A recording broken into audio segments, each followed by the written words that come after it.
மலேசியாவிற்கு 9 ஆண்டுகளுக்கு முன்பு வேலைக்கு சென்ற கணவன் திடீரென உயிரிழந்து விட்டதாக வந்த தகவலை தொடர்ந்து தனது கணவனின் இறப்பில் மர்மம் இருப்பதாகவும் உடலை சொந்த ஊருக்கு கொண்டு வர நடவடிக்கை எடுக்க கோரியும் அவரது மனைவி ஆட்சியரிடம் மனு அளித்துள்ளார். புதுக்கோட்டை மாவட்டம் கரம்பக்குடி அருகே கோட்டைக்காடு கிராமத்தைச் சேர்ந்தவர் செல்வம். இவர் கடந்த 2017ஆம் ஆண்டு மலேசியாவிற்கு வேலைக்காக சென்றுள்ளார். அங்கு ஹோட்டல் ஒன்றில் பணியாற்றி வந்த நிலையில் அவரது பாஸ்போர்ட் உள்ளிட்ட ஆவணங்கள் தொலைந்து போனதாக கூறப்படுகிறது. இதனால் நாடு திரும்ப முடியாமல் அங்கேயே பணியாற்றி வந்த நிலையில் கடந்த 6 மாதங்களுக்கு முன்பு செல்வத்திடம் முறையான ஆவணங்கள் இல்லாததால் அவரை போலீஸ் கைது செய்து சிறையில் அடைத்தனர்.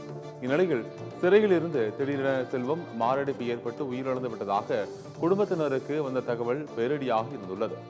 இதனைத் தொடர்ந்து செல்வத்தின் மனைவி கிருஷ்ணவேணி கணவனின் இறப்பில் சந்தேகம் இருப்பதாகவும் அவரது உடலை சொந்த ஊருக்கு கொண்டு வர நடவடிக்கை எடுக்க வேண்டும் எனவும் மாவட்ட ஆட்சியர் அலுவலகத்திற்கு சென்று மனு கொடுத்த சம்பவம் பெரும் சோகத்தை ஏற்படுத்தியுள்ளது.